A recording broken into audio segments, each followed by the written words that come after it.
ಸರ್ವ ನಾಡಿನ ಶರಣ ಶರಣೆಯರೆಲ್ಲರಿಗೂ ವೈದ್ಯ ಶ್ರೀ ಚನ್ನಬಸವಣ್ಣ ಮಾಡ್ತಕ್ಕಂಥ ಅನಂತ ಕೋಟಿ ಶರಣು ಶರಣಾರ್ಥಿಗಳು. ನಾನು ನಿಮ್ಮ ಯೋಗ ಗುರು ವೈದ್ಯ ಶ್ರೀ ಚನ್ನಬಸವಣ್ಣ, ಟಾಟಾ ನಗರ, ಬೆಂಗಳೂರು. ಪ್ರಿಯ ವೀಕ್ಷಕ ಶರಣ ಶರಣೆಯರೇ, ಇವತ್ತಿನ ಈ ಕಾರ್ಯಕ್ರಮದಲ್ಲಿ ನಾನು ಯೋಗದ ಮೊದಲನೆಯ ಮೆಟ್ಟಿಲನ್ನು ಪ್ರಾರಂಭಿಸ್ತಾ ಇದ್ದೇನೆ. ನಾನು ನಿನ್ನೆ ಯೋಗ ಮಾಡುವ ಪೂರ್ವ ಸಿದ್ಧತೆಯನ್ನು ಹೇಳಿದ್ದೆ. ಆದರೆ ಇವತ್ತು ಯೋಗಕ್ಕೆ ಪ್ರಥಮ ಮೆಟ್ಟಿಲು ಯಾವುದು ಅಂತ ಹೇಳಿದ್ರೆ ಸೂರ್ಯ ಆಸನ ಅಥವಾ ಸೂರ್ಯ ನಮಸ್ಕಾರ ಅಂತ ಕರೀತಾರೆ. ಒಂದು ವರ್ಷಕ್ಕೆ 12 ತಿಂಗಳಲ್ವಾ, ವರ್ಷವಿಡೀ ನಾವು ಚೆನ್ನಾಗಿರ್ಬೇಕಲ್ವಾ. ಹಗಲಿಗೆ 12 ತಾಸುಗಳು, ರಾತ್ರಿಗೆ 12 ತಾಸುಗಳಲ್ವಾ. ಹಗಲು ಚೆನ್ನಾಗಿರ್ಬೇಕು, ರಾತ್ರಿಯೂ ಚೆನ್ನಾಗಿರ್ಬೇಕಲ್ವಾ.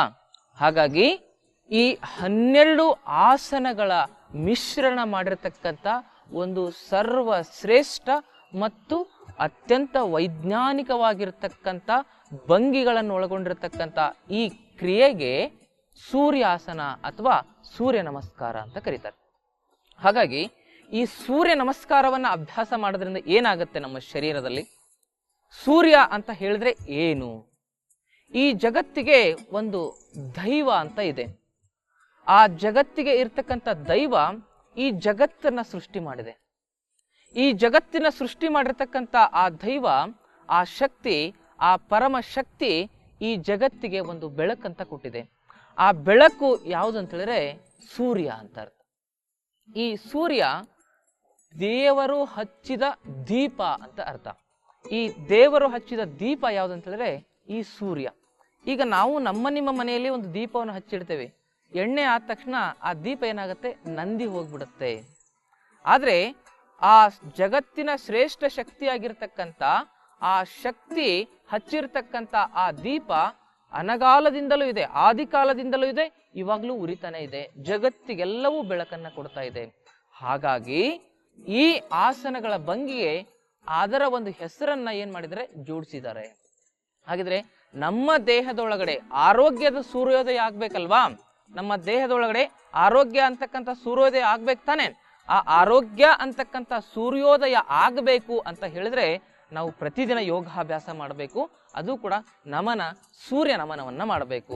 ಆ ನಮನ, ಸೂರ್ಯ ನಮನವೇ ನಮ್ಮ ಜೀವನದಲ್ಲಿ ಒಂದು ಅತ್ಯದ್ಭುತವಾಗಿರ್ತಕ್ಕಂಥ ಶಕ್ತಿಯ ಸೃಷ್ಟಿಗೆ ಮೂಲವಾಗುತ್ತೆ. ಹಾಗಿದ್ರೆ strength is life, weakness is death ಅಂತ ಹೇಳ್ತಾರೆ. ಈ ಜಗತ್ತಿನಲ್ಲಿ ಎದ್ದ ಎತ್ತಿನ ಬಾಲವನ್ನು ಎಲ್ಲರೂ ಹಿಡಿತಾರೆ ಹೊರತು ಬಿದ್ದ ಎತ್ತಿನ ಬಾಲವನ್ನು ಯಾರು ಹಿಡಿಯಲ್ಲ. ಹಾಗಾಗಿ ಈ ಜಗತ್ತಿನಲ್ಲಿ ಪೂಜೆ ಅಂತ ಏನಾದರೂ ಇದ್ರೆ ಅದು ಶಕ್ತಿಗೆ ಮಾತ್ರ. ಒಬ್ಬ ವ್ಯಕ್ತಿ ಯಾವುದೇ ಆಟಗಾರನಾಗಿರ್ಲಿ, ಅವನು ಕ್ರಿಕೆಟ್ ಆಟಗಾರನಾಗಿರ್ಲಿ, ಅವನು ಗೋಲ್ ಆಟಗಾರನೇ ಆಗಿರ್ಲಿ, ಅವನು ಗೋಲನ್ನು ಹೊಡೆದಾಗ ಅವನಿಗೆ ಎಲ್ಲರೂ ಚಪ್ಪಾಳೆ ಹೊಡಿತಾರೆ, ಅವನ ಪ್ರಶಂಸೆಯನ್ನ ಮಾಡ್ತಾರೆ.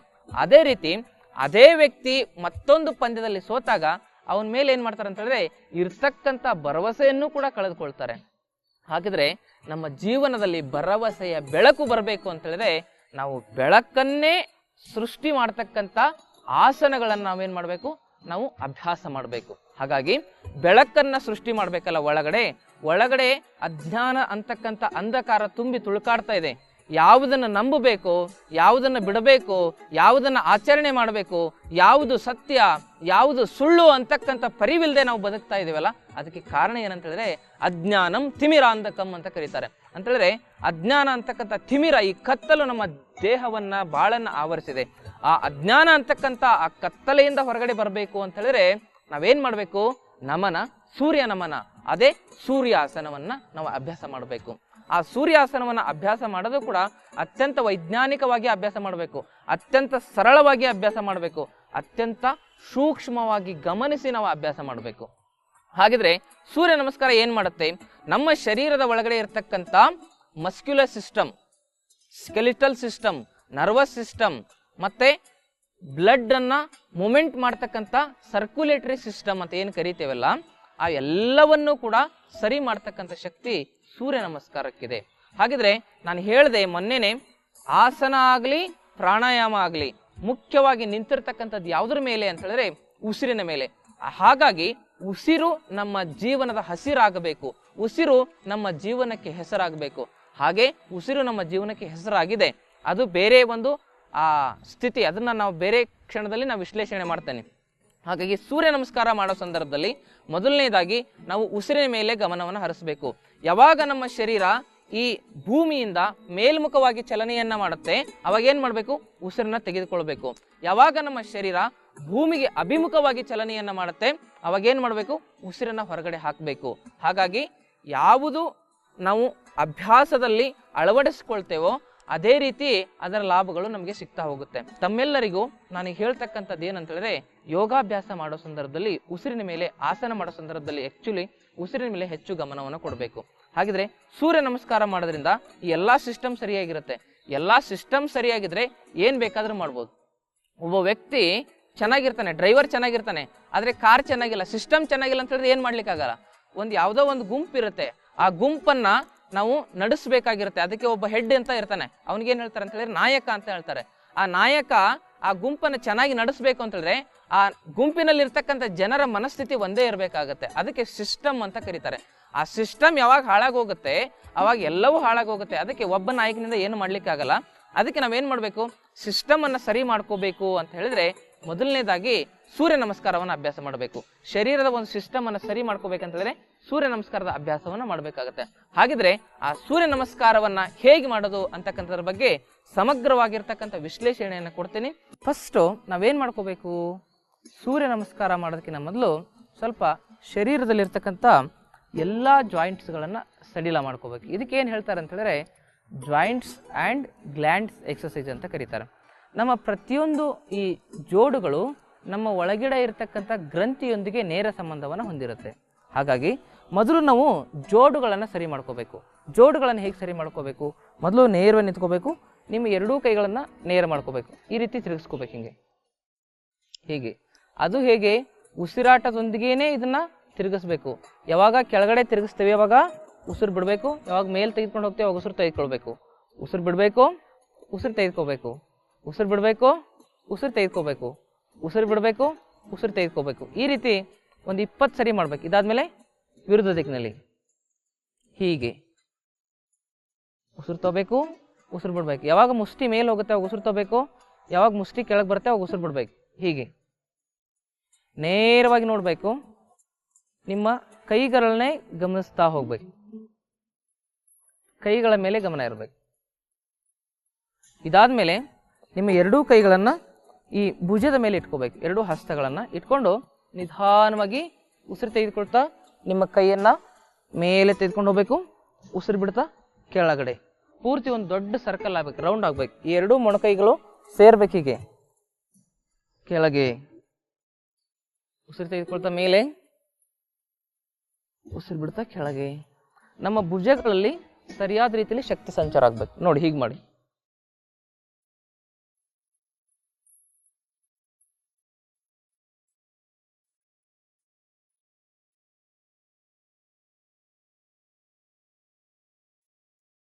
ಇದಾದ್ಮೇಲೆ ವಿರುದ್ಧ ದಿಕ್ಕಿನಲ್ಲಿ ಉಸಿರು ತೆಗೆದುಕೊಳ್ತಾ ಕೈ ಮೇಲೆ, ಉಸಿರು ಬಿಡ್ತಾ ಕೆಳಗೆ, ಉಸಿರು ತೆಗೆದುಕೊಳ್ತಾ ಮೇಲೆ, ಉಸಿರು ಬಿಡ್ತಾ ಕೆಳಗೆ, ಉಸಿರು ತೆಗೆದುಕೊಳ್ತಾ ಮೇಲೆ, ಉಸಿರು ಬಿಡ್ತಾ ಕೆಳಗೆ, ಉಸಿರು ತೆಗೆದುಕೊಳ್ತಾ ಮೇಲೆ, ಉಸಿರು ಬಿಡ್ತಾ ಕೆಳಗೆ. ಈ ರೀತಿ ಮಾಡೋದ್ರಿಂದ ನಿಮಗೆ ಲೈಫಲ್ಲಿ ಫ್ರೋಜನ್ ಶೋಲ್ಡರ್ ಸಮಸ್ಯೆ ಬರಲ್ಲ. ಇವಾಗ ಎಲ್ರಿಗೂ ಏನಾಗ್ತದೆ, ಶೋಲ್ಡರ್ ಸಮಸ್ಯೆ ಜಾಸ್ತಿ ಬರ್ತದೆ. ಹಿಂದೆ ಕುಟ್ತಾ ಇದ್ರು, ಬೀಸ್ತಾ ಇದ್ರು, ಯಾವ ಸಮಸ್ಯೆನೂ ಬರ್ತಾ ಇಲ್ಲ. ಯಾಕಂತ ಹೇಳಿದ್ರೆ ಅವಾಗ ಆ ಶೋಲ್ಡರ್ಗಳಿಗೆ ಸರಿಯಾದ ರೀತಿಯಲ್ಲಿ ವ್ಯಾಯಾಮ ಆಗ್ತಾ ಇತ್ತು. ಇವಾಗ ಏನು ಮಾಡಿದೀವಿ? ಕೈಯನ್ನು ಹಿಂಗೆ ಬಿಟ್ಕೊಂಡು ಕುತ್ಕೊಂಡ್ಬಿಟ್ಟಿದ್ದೇವೆ. ಅದರಿಂದ ಏನಾಗ್ತಾ ಇದೆ? ಬ್ಲಡ್ಡು ಈ ಕಡೆಗೆ ಮಾತ್ರ ಹರಿದಾಡ್ತಾ ಇದೆ. ಕೆಳಗಡೆ ಆಚೆ ಈಚೆ ಶೋಲ್ಡರ್ ಸುತ್ತಲೂ ಏನಾಗ್ತಾ ಇಲ್ಲ, ರಕ್ತ ಸಂಚಾರ ಆಗ್ತಲ್ಲ. ಅದಕ್ಕೆ ಏನಾಗ್ತಾ ಇದೆ? ಫ್ರೋಜನ್ ಶೋಲ್ಡರ್ ಸಮಸ್ಯೆ, ಸರ್ವೈಕಲ್ ಸಮಸ್ಯೆ ಬರ್ತಾ ಇದೆ. ಈ ರೀತಿ ಮಾಡ್ಬೇಕು. ಈಗ ಹೇಗೆ ಮಾಡಬೇಕು? ಈ ರೀತಿ 20 ಬಾರಿ ಮಾಡಬೇಕು, ಈ ರೀತಿ 20 ಬಾರಿ ಮಾಡಬೇಕು. ಇದಾದ್ಮೇಲೆ ಏನು ಮಾಡಬೇಕು? ನೇರ ನಿಂತ್ಕೋಬೇಕು. ಸ್ವಲ್ಪ ಕಾಲುಗಳನ್ನು ಅಗಲಿಸ್ಬೇಕು. ಅಗಲಿಸಿ ನೇರ ನಿಂತ್ಕೊಂಡು ನಿಮ್ಮ ಕತ್ತನ್ನ ತಿರುಗಿಸ್ಬೇಕು.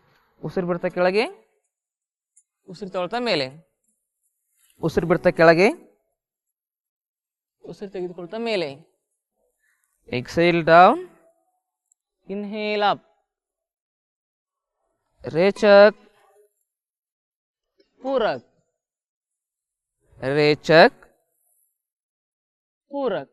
ಇದಾದ್ಮೇಲೆ ವಿರುದ್ಧ ದಿಕ್ಕಿನಲ್ಲಿ ರೇಚಕ್, ಪೂರಕ್, रेचक पूरक रेचक पूरक ರೇಚಕ್ ಪೂರಕ್.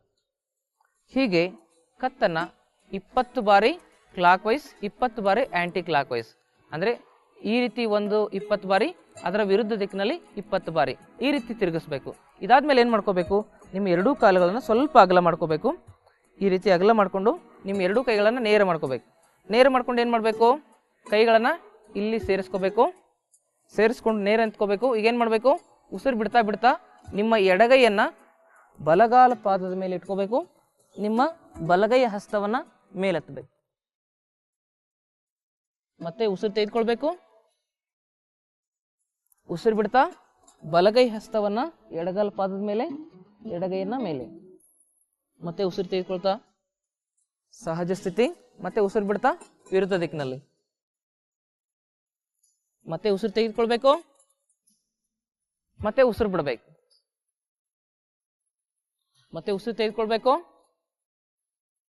ಮತ್ತೆ ಉಸಿರನ್ನ ಬಿಡಬೇಕು. ಮತ್ತೆ ಉಸಿರು ತೆಗೆದುಕೊಳ್ಬೇಕು. ಇದನ್ನ ಈ ರೀತಿ ಕೂಡ ಮಾಡ್ಬೋದು. ಎರಡೂ ಕೈಗಳನ್ನ ಭುಜಕ್ಕೆ ನೇರವಾಗಿ ಇಟ್ಕೋಬೇಕು. 1 2 3 4 5 6 ಸಮಸ್ಥಿತಿಗೆ ಬರೋದು ತುಂಬಾ ಇಂಪಾರ್ಟೆಂಟ್. 7 8 ಹೀಗೆ. ಯಾವಾಗ ನಾವು ಕೆಳಗಡೆ ಬೆಂಡ್ ಆಗ್ತೇವೆ ಅವಾಗ ಏನು ಮಾಡಬೇಕು, ಉಸಿರು ಬಿಡಬೇಕು. ಮೇಲ್ಗಡೆ ಏಳಬೇಕಾದ್ರೆ ಉಸಿರು ತೆಗೆದುಕೊಳ್ಬೇಕು. Exhale inhale, exhale inhale, exhale inhale.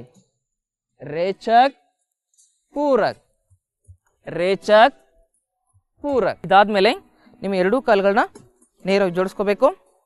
ನಿಮ್ಮ ಕೈಗಳನ್ನು ಈ ರೀತಿ ಸ್ವಲ್ಪ ಕಾಲುಗಳನ್ನ ಅಗಲ ಇಟ್ಕೋಬೇಕು. ಕೈಗಳನ್ನು ನೇರವಾಗಿ ತೆಗೆದುಕೊಂಡ್ಬರ್ಬೇಕು. ಈಗ 1 2 3 4 5 6. ಇದಕ್ಕೆ ಕಟಿ ಚಕ್ರಾಸನ ಅಂತ ಕರೀತಾರೆ. ಕಟಿ ಅಂತ ಹೇಳಿದ್ರೆ ಬೆನ್ನು, ಚಕ್ರ ಅಂತ ಹೇಳಿದ್ರೆ ತಿರುಗಿಸೋದು. ಹೇಗೆ ಮಾಡಬೇಕು, ಉಸಿರು ಬಿಡ್ಬೇಕಿಲ್ಲ, ಜೋರಾಗಿ ಉಸಿರು ಬಿಡಬೇಕು. ಯಾರಿಗೆ ಕಾನ್ಸ್ಟಿಪೇಷನ್ ಸಮಸ್ಯೆ ಇರುತ್ತೆ, ಈ ರೀತಿ ಮಾಡೋದ್ರಿಂದ ಏನಾಗುತ್ತೆ, ಅದು ಸಂಪೂರ್ಣವಾಗಿ ಸರಿಯಾಗುತ್ತೆ. ಮತ್ತು ಗ್ಯಾಸ್ಟ್ರಿಕ್ ಸಮಸ್ಯೆ, ಬೆನ್ನು ನೋವಿನ ಸಮಸ್ಯೆ, ಈ ರೀತಿ ಮಾಡಬೇಕು. ಕಟಿ ಚಕ್ರಾಸನ. ಸೂರ್ಯ ನಮಸ್ಕಾರ ಮಾಡೋದಕ್ಕಿಂತ ಮೊದಲು ಇವನ್ನೆಲ್ಲ ಮಾಡ್ಕೊಳ್ಳೇಬೇಕಂದ್ರೆ ಎಲ್ಲವನ್ನು ಸಡಿಲ ಮಾಡ್ಕೊಂಡಿರ್ಬೇಕು. ನಮ್ಮಲ್ಲಿ ಎಲ್ಲ ಏನಾಗಿದೆ, ಎಲ್ಲ ಕಡೆಗೂ ಟ್ರಾಫಿಕ್ ಜಾಮ್ ಆಗಿಬಿಟ್ಟಿದೆ, ಎಲ್ಲೂ ಸಿಗ್ನಲ್ಗಳೇ ಸಿಗ್ತಾ ಇಲ್ಲ ನಮಗೆ. ಅದಕ್ಕೆ ಏನಾಗ್ತದೆ, ಜಾಸ್ತಿ ಆಕ್ಸಿಡೆಂಟ್ಗಳಾಗ್ತಾ ಇರೋದು ಒಳಗಡೆ. ಈಗೇನು ಮಾಡಬೇಕು, ಹೀಗೆ ಟ್ವಿಸ್ಟ್ ಮಾಡಬೇಕು, ಹೀಗೆ ಹೀಗೆ. ಇದಾದ್ಮೇಲೆ ನೇರ ನಿಂತ್ಕೋಬೇಕು. ನಿಮ್ಮ ಎರಡೂ ಕೈಗಳನ್ನು ಸ್ಟ್ರೈಟ್ ಮಾಡ್ಕೋಬೇಕು. ಉಸಿರು ಬಿಡ್ತಾ ಕೆಳಗಡೆ ಕುತ್ಕೋಬೇಕು. ಉಸಿರು ತೆಗೆದುಕೊಳ್ತಾ ಮೇಲೆ, ಉಸಿರು ಬಿಡ್ತಾ ಕೆಳಗೆ. ಇದಕ್ಕೆ ಕುಕ್ಕುಟಾಸನ ಅಂತ ಕರೀತಾರೆ. ಉಸಿರು ಬಿಡ್ತಾ, ಉಸಿರು ತೆಗೆದುಕೊಳ್ತಾ ಮೇಲೆ, ಉಸಿರು ಬಿಡ್ತಾ ಕೆಳಗೆ, ಉಸಿರು ತೆಗೆದುಕೊಳ್ತಾ ಮೇಲೆ, ಉಸಿರು ಬಿಡ್ತಾ ಕೆಳಗೆ, ಉಸಿರು ತೆಗೆದುಕೊಳ್ತಾ ಮೇಲೆ, ಉಸಿರು ಬಿಡ್ತಾ ಕೆಳಗೆ. ಇಲ್ಲಿ ಹೀಗೆ ಕುತ್ಕೊಂಡಾಗ ಸ್ಟೇಬಲ್ ಆಗಿರ್ಬೇಕು. ಹೀಗೆ ಅಲಗಾಡ್ತಾ ಇದ್ರೆ ನಿಮ್ಮಲ್ಲಿ ನರಗಳ ತೊಂದರೆ ಇದೆ ಅಂತ ಅರ್ಥ. ಉಸಿರು ತೆಗೆದುಕೊಳ್ತಾ ಮೇಲೆ. ಈ ರೀತಿ ಮಾಡೋದ್ರಿಂದ ನಿಮ್ಮ ಜೀವನದಲ್ಲಿ ನರಗಳ ಸಮಸ್ಯೆ ಬರಲ್ಲ. ಉಸಿರು ಬಿಡ್ತಾ ಕೆಳಗೆ, ತೊಳ್ತಾ ಮೇಲೆ. ಎಕ್ಸೇಲ್ ಕುಕ್ಕುಟಾಸನ ಅಂತ ಕರೀತಾರೆ. Inhale, exhale, inhale. ಇದನ್ನ ಸರಿ ಸುಮಾರು ಒಂದು 20 ಬಾರಿ ಮಾಡ್ಬೇಕು. ಈ ರೀತಿ ಕೈಯನ್ನು ಮೇಲಿಟ್ಕೊಂಡು ಮಾಡ್ಬೋದು ನಾವು. ಹೀಗೆ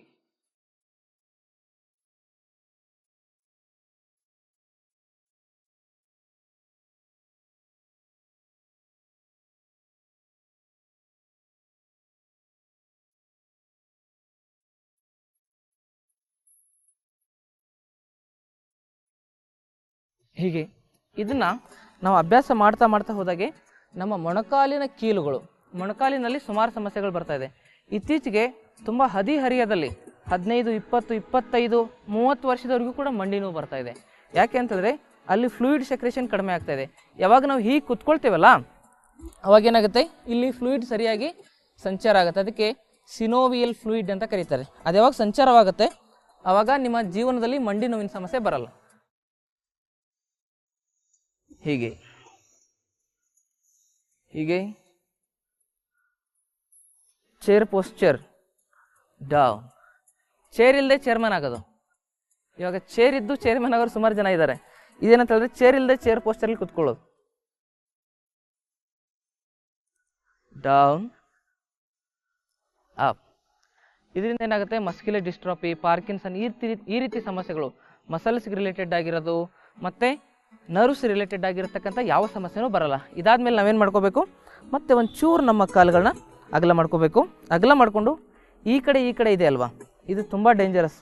ಒಂಥರ ಟೈರ್ಗಳ ಥರ ಬಂದಿರುತ್ತೆ, MRF, CA2 ಇವೆಲ್ಲ ಏನು ಮಾಡ್ಕೋಬೇಕು, ಇವನ್ನ ಸ್ವಲ್ಪ ಕರಗಿಸ್ಕೋಬೇಕಂತ ಹೇಳಿದ್ರೆ ನಿಮ್ಮ ಎರಡೂ ಕೈಗಳನ್ನ ಸ್ಟ್ರೈಟಾಗಿ ಇಟ್ಕೋಬೇಕು. ಎರಡೂ ಕೈಗಳು ತೊಡೆಯ ಪಕ್ಕಕ್ಕಿರಬೇಕು. ಈಗ ಉಸಿರು ಬಿಡ್ತಾ ಕೆಳಗೆ, ಉಸಿರು ತೆಗೆದುಕೊಳ್ತಾ ಮೇಲೆ, ಉಸಿರು ಬಿಡ್ತಾ ಕೆಳಗೆ. ಈ ರೀತಿ ಮಾಡೋದ್ರಿಂದ ಇಲ್ಲಿರ್ತಕ್ಕಂಥ ಅವಯವಗಳು, ಇಲ್ಲಿ ಏನಿರುತ್ತೆ ಅಂತ ಹೇಳಿದ್ರೆ ಕಿಡ್ನಿ ಇರುತ್ತೆ ಮತ್ತು ಬ್ಲಡರ್ಸ್ ಇರುತ್ತೆ, ಎಲ್ಲ ಇರುತ್ತೆ ಇಲ್ಲಿ. ಅದಕ್ಕೆ ಈ ರೀತಿ ಮಾಡಿದಾಗ ಇಲ್ಲಿ ಸ್ಟ್ರೆಚಿಂಗ್ ಆಗುತ್ತೆ. ಇಲ್ಲಿ ಯಾವಾಗ ಸ್ಟ್ರೆಚಿಂಗ್ ಆಗುತ್ತೆ ಅವು ಚೆನ್ನಾಗಿ ಕೆಲಸ ಮಾಡ್ಲಿಕ್ಕೆ ಶುರು ಮಾಡೋದು. Exhale, inhale, exhale, inhale. Exhale ಅಂದರೆ ಉಸಿರು ಬಿಡೋದು, ಇನ್ಹೇಲ್ ಅಂದರೆ ಉಸಿರು ತೆಗೆದುಕೊಳ್ಳೋದು. ರೇಚಕ್ ಅಂದರೆ ಉಸಿರು ಬಿಡೋದು, ಪೂರಕ್ ಅಂದರೆ ಉಸಿರು ತೆಗೆದುಕೊಳ್ಳೋದು. ರೇಚಕ್, ಪೂರಕ್, ರೇಚಕ್, ಪೂರಕ್. ದೇಹ ಸ್ಟ್ರೈಟ್ ಆಗಿರ್ಬೇಕು. ಕೆಲವು ಜನ ಏನು ಮಾಡ್ತಾರೆ, ಹಿಂಗೆ ಮಾಡ್ತಾರೆ. ಈ ಥರ ಮಾಡೋದ್ರಿಂದ ಏನಾಗುತ್ತೆ, ಅವ್ರು ಹಿಂಗೆ ಆಗಿನೇ ಹೋಗ್ಬಿಡ್ತಾರೆ. ಅದಕ್ಕೆ ಏನು ಮಾಡಬೇಕು, ಏನೇ ಮಾಡಲಿ ಸ್ಟ್ರೈಟಾಗಿ ಮಾಡಬೇಕು, ಸ್ಟ್ರೈಟ್ ಫಾರ್ವರ್ಡ್ ಆಗಿರಬೇಕು. ಹಿಂದೆ ಮುಂದೆ ಆಚೆ ಈಚೆ ಏನೂ ಇರಬಾರ್ದು, ಸ್ಟ್ರೈಟ್ ಆಗಿರಬೇಕು. ಅದಕ್ಕೆ ಸ್ಟ್ರೈಟಾಗಿ ನಿಂತ್ಕೋಬೇಕು. ಸ್ಟ್ರೈಟಾಗಿ ನಿಂತ್ಕೊಂಡು ಏನು ಮಾಡಬೇಕು, ಅಭ್ಯಾಸ ಮಾಡಬೇಕು. ಹೀಗೆ ಸ್ಟ್ರೈಟಾಗಿ ಇಟ್ಕೊಂಡು ಯಾವಾಗ ನಾವು ಅಭ್ಯಾಸ ಮಾಡ್ತೇವಲ್ಲ, ಅವಾಗ ಆಚೆ ಈಚೆ ಹಿಂದೆ ಮುಂದೆ ಎಲ್ಲ ಸರಿಯಾಗುತ್ತೆ. ನಾವೇ ಸೊಟ್ಟಾಗ್ಬಿಟ್ರೆ ನಮ್ಮ ಜೀವನನೇ ಸೊಟ್ಟಾಗ್ಬಿಡುತ್ತೆ ಆಮೇಲೆ. ಅದಕ್ಕೆ ಏನೇ ಬೆಂಡ್ ಮಾಡೋಂಗಿರಲಿ ಸ್ಟ್ರೈಟಾಗಿ ಬೆಂಡ್ ಮಾಡೋದು, ಏನೇ ತಿರ್ಗೋಂಗಿರಲಿ ಸ್ಟ್ರೈಟಾಗಿ ತಿರ್ಗೋದು. ಸ್ಟ್ರೈಟ್ ಅಂದ್ರೇ ಸ್ಟ್ರೈಟು, ತಿರ್ಗೋದು ಎಲ್ಲಿಂದ ಬಂತು ಅಂತ ನಿಮ್ಗೆ ಗೊತ್ತಾಗ್ಬೋದು. ಅದು ತಿರ್ಗೋದೇ ಸರಿಯಾಗಿ ತಿರ್ಗೋದಕ್ಕೆ ಸ್ಟ್ರೈಟ್ ಅಂತ ಹೇಳ್ತಾರೆ. ಈಗ ಹಿಂಗೆ ತಿರುಗ್ತೇವಲ್ಲ, ಇದು ಹೀಗೆ ತಿರುಗಿದ್ರೆ ಸ್ಟ್ರೈಟಾಗಿ ತಿರುಗ್ದಂಗಿದು. ನಾವೇನು ಮಾಡ್ತೇವೆ ಕೆಲವು ಸರಿ, ಏನೋ ಜೀವನ ಬೇಜಾರಾಗಿ ಏನೋ ಮಾಡ್ಬೇಕಂತೇಳಿ ಈ ರೀತಿ ಮಾಡಿದ್ರೆ ಏನಾಗ್ತದೆ, ಏನೂ ಇಲ್ಲ ಅಂತ, ಎಲ್ಲ ಮುಗಿದೋಗಿದೆ ಒಂದು ಕತೆ ಅಂತ. ಅದಕ್ಕೆ ಮಾಡೋದನ್ನ ಕರೆಕ್ಟಾಗಿ ಮಾಡೋದಕ್ಕೆ ಸ್ಟ್ರೈಟ್ ಅಂತ ಹೇಳ್ತಾರೆ. ಅದಕ್ಕೆ ಹೀಗೆ ಮಾಡಬೇಕು. ಈ ಥರ ಮಾಡೋದ್ರಿಂದ ಇಲ್ಲಿರ್ತಕ್ಕಂಥ ಬ್ಯಾಡ್ ಕೊಲೆಸ್ಟ್ರಾಲ್ ಕಂಪ್ಲೀಟಾಗಿ ಕರಗುತ್ತೆ. ಈ ರೀತಿ ಮುಖದಲ್ಲಿ ಮುಗುಳ್ನಾಗೆ ಇರಬೇಕು.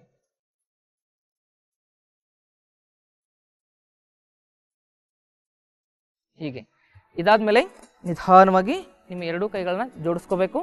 ಸ್ಟ್ರೈಟಾಗಿ ಜೋಡಿಸ್ಕೊಂಡು ಏನು ಮಾಡಬೇಕು, ಉಸಿರು ಬಿಡ್ತಾ ಕೈಗಳನ್ನ ಕೆಳಗಡೆ, ಕತ್ತು ಮುಂದೆ. ಉಸಿರು ತಗೋಬೇಕು, ಉಸಿರು ಬಿಡಬೇಕು, ಉಸಿರು ತಗೋಬೇಕು, ಉಸಿರು ಬಿಡಬೇಕು, ಉಸಿರು ತಗೋಬೇಕು, ಉಸಿರು ಬಿಡಬೇಕು, ಉಸಿರು ತಗೋಬೇಕು, ಉಸಿರು ಬಿಡಬೇಕು, ಉಸಿರು ತಗೋಬೇಕು, ಉಸಿರು ಬಿಡಬೇಕು, ಉಸಿರು ತೆಗೆದುಕೋಬೇಕು, ಉಸಿರು ಬಿಡಬೇಕು. ಹೀಗೆ ಇದಕ್ಕೆ ಪ್ರಸಾರ ಪಾದೋತ್ಥಾನದ ಪೂರ್ವಸ್ಥಿತಿ ಅಂತ ಕರೀತಾರೆ. ಈ ರೀತಿ ಮಾಡಿದಾಗ ಏನಾಗುತ್ತೆ, ನಮ್ಮ ಶರೀರದಲ್ಲಿ ಎಲ್ಲ ಜಾಯಿಂಟ್ಸ್ಗಳಿಗೂ ಏನಾಗುತ್ತೆ, ರಕ್ತ ಸಂಚಾರ ಆಗುತ್ತೆ. ಯಾವಾಗ ಎಲ್ಲ ಜಾಯಿಂಟ್ಸ್ಗಳಿಗೂ ರಕ್ತ ಸಂಚಾರ ಆಗುತ್ತೆ, ಆವಾಗ ಸೂರ್ಯ ನಮಸ್ಕಾರ ನಮಗೆ ಈಸಿಯಾಗಿ ಬರುತ್ತೆ. ಹಾಗಾಗಿ ಈ ಎಲ್ಲ ಪೂರ್ವ ಸಿದ್ಧತೆಗಳನ್ನು ಸುಮಾರು ಜನ ಯೋಗ ಗುರುಗಳು ಏನು ಮಾಡ್ತಾರೆ, ಸ್ಟಾರ್ಟಿಂಗಲ್ಲೇ ಸೂರ್ಯ ನಮಸ್ಕಾರ ಮಾಡಿಬಿಡಿ ಅಂತ ಹೇಳ್ತಾರೆ. ಅವಾಗ ಏನಾಗುತ್ತೆ, ಮಸಲ್ ಸ್ಟ್ರೈನ್ ಆಗುತ್ತೆ, ಮಸಲ್ ಕ್ಯಾಚ್ ಆಗುತ್ತೆ, ನರ್ವ್ಸ್ ಪ್ರಾಬ್ಲಮ್ ಆಗಿಬಿಡುತ್ತೆ. ಅದಕ್ಕೆ ಏನೇ ಮಾಡಲಿ ಸಿದ್ಧತೆಗಳನ್ನು ಮಾಡ್ಕೋಬೇಕು. ಊಟ ಮಾಡ್ಬೇಕಂತೇಳಿ ಊಟಕ್ಕೆ ಸಿದ್ಧತೆ ಮಾಡಬೇಕಲ್ವಾ, ಕೈ ತೊಳ್ಕೊಬೇಕು, ಕಾಲು ತೊಳ್ಕೊಬೇಕು, ಮುಖ ತೊಳ್ಕೊಬೇಕು. ಹಾಗೇನೆ ಸೂರ್ಯಾಸನ, ಸೂರ್ಯ ನಮಸ್ಕಾರ ಮಾಡೋ ಸಂದರ್ಭದಲ್ಲಿ ಈ ಎಲ್ಲ ಪೂರ್ವ ಸಿದ್ಧತೆಗಳನ್ನು ನಾವೇನು ಮಾಡ್ಕೋಬೇಕು, ಮೊದಲು ಮಾಡ್ಕೋಬೇಕು. ಅದಾದ ನಂತರ ಏನು ಮಾಡಬೇಕು, ಸೂರ್ಯ ನಮಸ್ಕಾರ ಮಾಡಬೇಕು. ಈ ಎಲ್ಲ ವ್ಯಾಯಾಮಗಳನ್ನ ಮಾಡ್ಕೊಳ್ತೀವಲ್ಲ, ಈ ಎಲ್ಲ ಸೂಕ್ಷ್ಮ ವ್ಯಾಯಾಮಗಳನ್ನ ಮಾಡ್ಕೊಂಡ ನಂತರ ನಾವೇನು ಮಾಡಬೇಕು, ಸೂರ್ಯ ನಮಸ್ಕಾರವನ್ನು, ಸೂರ್ಯಾಸನವನ್ನು ಪ್ರಾರಂಭ ಮಾಡಬೇಕು. ಮುಂದಿನ ಒಂದು ಕಾರ್ಯಕ್ರಮದಲ್ಲಿ ಮತ್ತೊಂದು ಆಸನಗಳ ಬಗ್ಗೆ ನಿಮ್ಮಲ್ಲಿ ನಾನು ವಿಶೇಷವಾಗಿರ್ತಕ್ಕಂಥ ಒಂದು ಮಾಹಿತಿಯನ್ನು ತೆಗೆದುಕೊಂಡು ಬರ್ತೀನಿ ಅಂತಕ್ಕಂಥ ಮಾತನ್ನು ಹೇಳ್ತಾ ಇವತ್ತಿನ ಕಾರ್ಯಕ್ರಮವನ್ನು ಇಲ್ಲಿಗೆ ಮುಗಿಸ್ತಕ್ಕಂಥ ಸಮಯ ಬಂದಿದೆ. ಹಾಗಾಗಿ ಸರ್ವ ಶರಣ ಶರಣೆಯರಿಗೂ ಅನಂತ ಶರಣು ಶರಣಾರ್ಥಿಗಳು. ಯೋಗಕ್ಕೆ ಪ್ರಥಮ ಮೆಟ್ಟಿಲು ಸೂರ್ಯ ನಮಸ್ಕಾರ ಅಂತ ಕರೀತಾರೆ. ತಲೆ, ಕುತ್ತಿಗೆ, ಬೆನ್ನು ಹುರಿ ನೇರವಾಗಿರಬೇಕು. ಧೈರ್ಯ ಹೆಚ್ಚಿಗೆ ಆಗುತ್ತೆ. ಇವಾಗ ನಮ್ಮಲ್ಲಿ ಧೈರ್ಯನೇ ಕಡಿಮೆ ಆಗಿಬಿಟ್ಟಿದೆ, ಅದಕ್ಕೆ ನಮ್ಮನ್ನು ಹೆದರ್ಸೋರು ಜಾಸ್ತಿ ಇದ್ದಾರೆ. ಸೂರ್ಯ ನಮಸ್ಕಾರವನ್ನ ಪ್ರತಿದಿನ ಅಭ್ಯಾಸ ಮಾಡಿದ್ರೆ ಜೀವನದಲ್ಲಿ ಕಾಯಿಲೆಗಳ ಭಯವೇ ಬೇಕಾಗಿಲ್ಲ.